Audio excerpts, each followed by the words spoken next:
Polar exploration missions.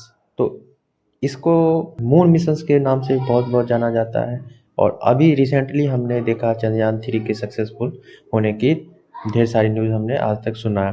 तो एक बहुत सारी इससे रिलेटेड जो जानकारियाँ हैं कुछ आपके पास पहले से होंगी और कुछ मैं आपको देने की कोशिश करूँगा। तो मैं इस वीडियो में क्या बताने वाला हूँ, चंद्रयान 1, चंद्रयान 2 और चंद्रयान 3। तो इससे रिलेटेड आपने ढेरों सारी न्यूज़ आर्टिकल्स, न्यूज़ और अलग अलग वीडियोस के माध्यम से आपने ढेर सारी न्यूज़ सुने होंगे। लेकिन मैं आपको आज के इस वीडियो में आपको कुछ ना कुछ नया सिखाने की कोशिश करूँगा। आई होप आपको बहुत ज़्यादा अच्छा लगेगा। तो चलिए वीडियो शुरू करते हैं। तो लूनर पोलर एक्सप्लोरेशन मिशंस। तो लूनर का क्या मतलब होता है? लूनर मतलब मून से रिलेटेड, पोलर मतलब उसके साउथ पोल्स और नॉर्थ पोल्स। एक्सप्लोरेशंस मतलब क्या हुआ कि उस चीज़ को जो हम एक्सप्लोर करेंगे उस पे चीज़ पे जाके, मतलब मून पे जाके उनके साउथ पोल और नॉर्थ पोल्स पे जाके जो हम एक्सप्लोर करेंगे वही हुआ हमारा लूनर पोलर एक्सप्लोरेशन मिशंस। तो एक ऐसा मिशन जिस पर हम सभी भारतीयों को बहुत गर्व महसूस होता है। बेशक हमने बहुत बहुत बड़ी बड़ी तरक्कियां हासिल की है और बहुत सारे हमें तरक्कियां हासिल करना बाकी है और हम दिन पर दिन नई नई तरक्कियों को छूते भी जा रहे हैं। उन्हीं सारी तरक्कियों में से हम आज एक तरक्की की बात करने वाले हैं जो कि मून मिशंस है, जिसके बारे में आपको पहले ही सब इसके बारे में पता होगा। लेकिन मैं आपको इसके आज इतिहास से लेकर वर्तमान तक सारी जानकारी आपको मैं देने की कोशिश करूँगा। तो मुझे पूरा उम्मीद है कि आपको इस न वीडियो से कुछ न कुछ नया सीखने को जानने को ज़रूर मिलेगा। तो चलिए वीडियो शुरू करते हैं। तो आज की इस वीडियो में हम जो बात करने वाले हैं इन टोटल 4 पॉइंट्स पे। पहला, कब और कैसे इस चंद्रयान मिशन की शुरुआत हुई।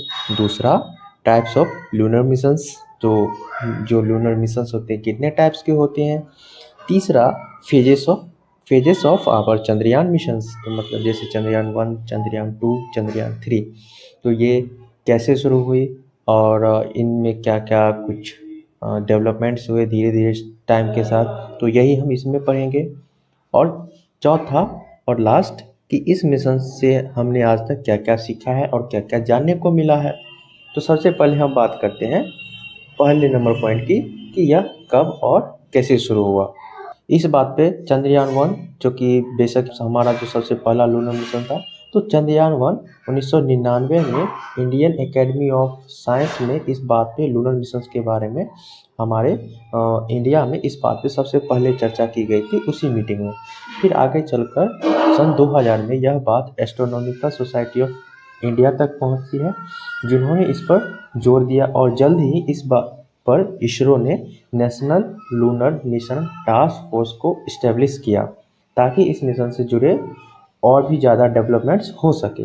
फिर जाके उन्होंने ये जो national lunar mission task force था उससे जुड़े जितने भी स्पेशलाइज्ड लोग थे, उससे जुड़े अलग अलग फील्ड्स में, जैसे कि फिजिक्स हो गया, केमिस्ट्री हो गया, एस्ट्रोनॉमी हो गया, उनसे जुड़े लोगों को खोजना धीरे धीरे शुरू किया और जो कि उससे रिलेटेड जो स्पेशलिस्ट साइंटिस्ट हैं उनको इकट्ठा किया और अप्रैल 2003 में 100 से ज़्यादा बड़े जाने माने साइंटिस्टों को मिलाकर इस टास्क फोर्स में, जो कि national lunar mission task force था, इसमें शामिल किया जाता है। और इस मिशन के बारे में सबसे पहले हमारे जो पूर्व प्रधानमंत्री हैं अटल बिहारी वाजपेयी जी ने अपने इंडिपेंडेंस डे के स्पीच के दिन 15 अगस्त 2003 में सबसे पहले इस बात के बारे में पब्लिकली लोगों के सामने रखते हैं। अब हम आगे बात करते हैं टाइप्स ऑफ लूनर मिशंस के बारे में कि लूनर मिशन कितने टाइप्स के होते हैं। तो लूनर मिशंस मेनली 6 टाइप के बारे में होते हैं। तो मेनली हम इसी 6 टाइप पे डिस्कस करने वाले हैं। पहला, फ्लाई बाय मिशंस। दूसरा, ऑर्बिटर मिशन। तीसरा, इम्पैक्ट मिशंस। चौथा, लैंडर मिशंस या इसी को ही सॉफ्ट लैंड मिशन कहा जाता है। अगला, रोवर मिशंस। और छठा और लास्ट है ह्यूमन मिशंस। तो हम बारी बारी से सबके बारे में पता करेंगे या फिर उसके बारे में जानने की कोशिश करेंगे। तो पहला है फ्लाई बाय मिशंस। तो फ्लाई बाय मिशंस क्या होता है कि जिसमें अर्थ से एक सैटेलाइट को लॉन्च किया जाता है और यह मून के ऑर्बिट से होकर बस गुजर जाता है, ना उसके चारों ओर चक्कर लगाता है, ना ही उस पे लैंड करता है, बस उससे होकर बस गुजर जाता है। यही होता है फ्लाई बाय मिशन। तो इसमें जब वो गुजर रहा होता है सैटेलाइट, तो उतनी ही देर में जितनी भी जानकारियाँ हासिल करनी होती है वो जो हमारा जो सैटेलाइट होता है या फिर जो प्रोब होता है उतनी ही देर में डाटा कलेक्ट कर लेता है। फिर अगला होता है ऑर्बिटर मिशन। इसमें होता है कि जो सैटेलाइट हमारा जो होता है अर्थ से लॉन्च किया जाता है और यह मून के ऑर्बिट में चक्कर लगाते रहता है, और जो भी डाटा होता है या फिर जो भी एक्सपेरिमेंट्स होते हैं वो चक्कर लगाते हुए वहाँ का तस्वीर लेता है या फिर उसके बारे में जो भी जानकारियाँ होती है वो अर्थ पे भेजता है। अगला मिशन है हमारा इम्पैक्ट मिशन, जो कि होता है क्या, अर्थ से एक प्रोब को या फिर एक सैटेलाइट को लॉन्च किया जाता है और वह धीरे धीरे मून के ऑर्बिट में आकर चक्कर लगाते रहता है, और जो प्रोब होता है वो ऑर्बिटर से डिटैच होता है और मून पर वो क्रैश लैंड करवाता है, जिसमें कि वो कंट्रोल्ड लैंड नहीं होता है, बस वो क्रैश करवाना होता है। तो इसमें क्या फ़ायदा होता है कि वो जब वो क्रैश कर रहा होता है सरफेस के, वो बहुत ही ज़्यादा नज़दीक होता है, जिसके कारण वो हम उसके बहुत ही नज़दीक से उसकी तस्वीरें ले पाते हैं और उसके जो भी साइंटिफिक रिसर्च वगैरह होता है वो उतनी ही देर में उतना डाटा कलेक्ट कर लिया जाता है चाँद के बेहद नज़दीक जाकर। अगला होता है लैंडर मिशन। तो लैंडर मिशन क्या होता है कि इम्पैक्ट मिशंस का ही यह अगला वर्जन होता है या फिर एक्सटेंडेड वर्जन कर सकते हैं, जिसमें होता है क्या कि अर्थ से एक सैटेलाइट लॉन्च किया गया, यह मून के ऑर्बिटर में चक्कर लगाता है, उससे एक प्रोब डिटैच होता है और मून पे सॉफ्ट लैंड करता है। सॉफ्ट लैंड करने का मतलब कंट्रोल्ड लैंड, जिसमें हम यहाँ अर्थ से उसको कंट्रोल करके धीरे धीरे उसे लैंड करवाते हैं। तो ये हुआ लैंडर मिशंस, या फिर इसी को सॉफ्ट लैंड मिशंस या फिर इसी को कंट्रोल्ड मिशंस कहा जाता है, जो कि ये सारे लूनर मिशंस में आते हैं। अगला होता है रोवर मिशन। तो ये भी एक तरह से लैंडर मिशन का अगला एक्सटेंडेड वर्जन है, जिसमें हम क्या करते हैं कि अर्थ से एक सैटेलाइट लॉन्च हुआ, वहाँ उसके चारों मून के ऑर्बिट के चारों चक्कर लगाता है सैटेलाइट, उसमें से एक प्रोब डिटैच होता है जो कि मून पे सॉफ्ट लैंड करता है, और जो लैंड करता है उसमें लैंडर होता है, और वो जो लैंडर में से एक प्रोब निकलता है।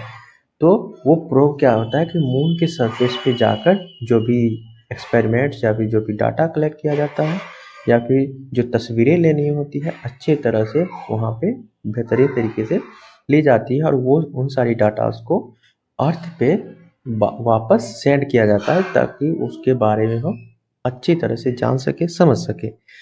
अगला होता है ह्यूमन मिशंस। तो ह्यूमन मिशंस क्या होता है कि यह होता है अर्थ जिसमें हम ह्यूमंस के माध्यम से, मतलब ह्यूमंस उस जो भी प्रोब होता है या जो भी सैटेलाइट्स होते हैं उसमें ह्यूमंस रहते हैं, जो कि अर्थ से लॉन्च किया जाता है, मून के चार चक्कर लगाता है, फिर जब वो उसके ऑर्बिट में आ जाता है तो उसमें से एक प्रोब डिटैच होता है, और उसमें जो ह्यूमंस रहते हैं, जो आदमी रहते हैं, उसको कंट्रोल्ड लैंड करते हैं अपने हिसाब से, जो कि वो रोवर्स के हिसाब से तो थोड़ा कम कम्प्लेक्स है, बट इसमें रिस्क बहुत ज़्यादा होता है, क्योंकि इसमें हमारे जो आदमी कोई ह्यूमंस रहते हैं इसलिए रिस्क बहुत ज़्यादा होता है, लेकिन कम्प्लेक्स कम होता है क्योंकि उसमें जो ह्यूमंस होते हैं वो उसमें रहते हैं। इसीलिए पहले ह्यूमन मिशंस किया गया था जो कि 1969 में किया गया था, उसके बाद रोवर मिशंस किया गया था जो कि 1970 में किया गया था। सबसे पहले मिशंस की मैं बात कर रहा हूँ। अगला हम बात करने वाले हैं पॉइंट नंबर 3 की, जो कि है फेजेस ऑफ चंद्रयान। तो इस सर्च में हम सबसे पहले बात करेंगे चंद्रयान 1 के बारे में। यह एक इम्पैक्ट मिशन था जो कि ऑर्बिटर में से, मतलब क्या होता है कि ऑर्बिटर जो मून के चारों चक्कर लगा रहा होता है उससे एक प्रोब डिटैच होता है और अर्थ पे जाके क्रैश होता है। तो ये जो हमारा चंद्रयान 1 जो था वो इम्पैक्ट मिशंस का एक कैटेगरी में आता है। जो कि इसमें क्या होता है कि जो मून पे जो क्रैश कर रहा होता है, इसमें से जो लैंडर होता है वो क्रैश करने से पहले जो भी साइंटिफिक एक्सपेरिमेंट वगैरह करना होता है या फिर जो भी हमें डाटा कलेक्ट करना होता है वो कर लेता है। तो ये जो चंद्रयान-1 जो था हमारा इम्पैक्ट मिशन था और यह इसे 22 अक्टूबर 2008 में PSLV एक्सेल नाम के रॉकेट लॉन्चिंग व्हीकल से लॉन्च किया जाता है। जो कोई भी सैटेलाइट हो उसे लॉन्च करने के लिए एक लॉन्चिंग व्हीकल चाहिए होता है जो कि उसे अर्थ के ऑर्बिट से बाहर ले जा सके। तो वही जो लॉन्चिंग व्हीकल जो था उस चंद्रयान-1 में PSLV एक्सेल रॉकेट था जो कि उसे अर्थ के ऑर्बिट से बाहर ले गया। तो इसे 22 अक्टूबर 2008 में लॉन्च किया जाता है और यह जो मून पे लैंड करता है 8 नवंबर 2008 को मून पे यह लैंड कर जाता है। यही पहला मिशन था जिसने बताया था पूरे वर्ल्ड में पूरे कि मून पे वाटर है। अगला है चंद्रयान-2 मिशन जो कि यह एक रोवर मिशन था जिसमें कि जो मून के चारों ऑर्बिटर चक्कर लगा रहा होता है उसी में से एक प्रोब निकलता है। वो मून पे सॉफ्ट लैंड करता है और उस लैंडर में से एक रोवर निकलता है। चंद्रयान-2 में जो लैंडर था उसका नाम था विक्रम लैंडर और जो उसमें से जो रोवर निकल रहा था उसका नाम था प्रज्ञान। तो अब ये जो प्रज्ञान रोवर जो था उसे लैंडर से निकल के जो भी साइंटिफिक एक्सपेरिमेंट्स करना था या डाटा कलेक्ट करना था उस रोवर को यही करना था। तो इसे जिस लॉन्चिंग व्हीकल से लॉन्च किया गया था वह था LV-M3 नाम के एक लॉन्चिंग व्हीकल से इसे लॉन्च किया गया था और इसकी लॉन्चिंग जो डेट थी वह 22 जुलाई 2019 को लॉन्च किया गया था। उससे पहले हम चंद्रयान से जुड़े कुछ और बातें जान लेते हैं। इसरो ने अपनी सारी तैयारियां जब कर ली थी, अपने सारे पार्ट्स वगैरह फाइनलाइज कर लिए थे, तब यह जनवरी 2013 तक के लिए पोस्टपोन्ड हो गया था और 2016 के लिए इसको रिशेड्यूल्ड कर दिया गया था। लेकिन ऐसा क्यों हुआ था? क्योंकि रसिया ने टाइम पर जो लैंडर जो था वो प्रोवाइड नहीं किया। मतलब वो लैंडर जो था जिससे लैंड करना था तो वो प्रोवाइड नहीं कर पाया था, इसलिए इसे रिशेड्यूल कर दिया गया था 2016 तक के लिए। लेकिन फाइनली रसिया 2015 में पूरी तरह से मना कर देता है कि वह लैंडर प्रोवाइड नहीं कर पाएगा।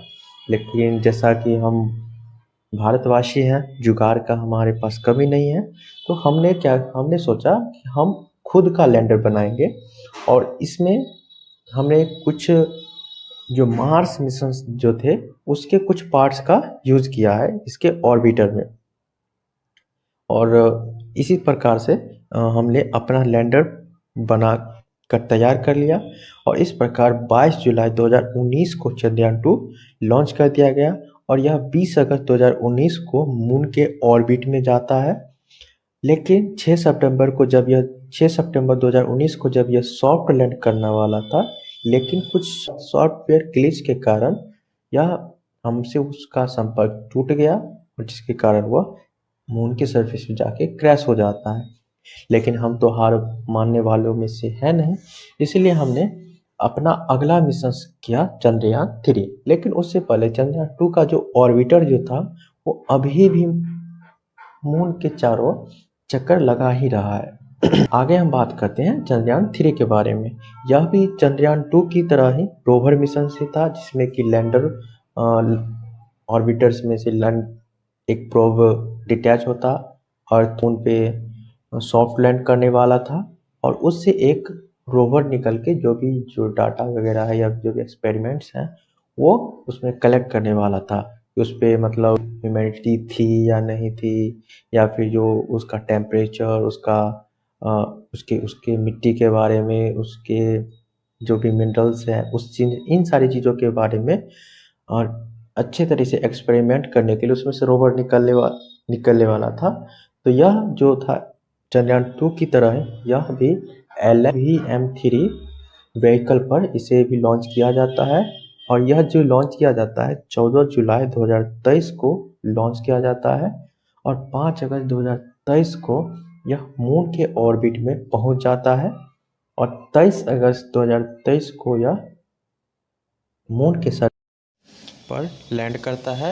अब हम बात कर लेते हैं हमारे जितने भी चंद्रयान मिशन हुए हैं उनके अचीवमेंट्स के बारे में। तो चंद्रयान मिशन 1, तो इससे हमें सबसे पहले पता चला कि मून पर भी वाटर है।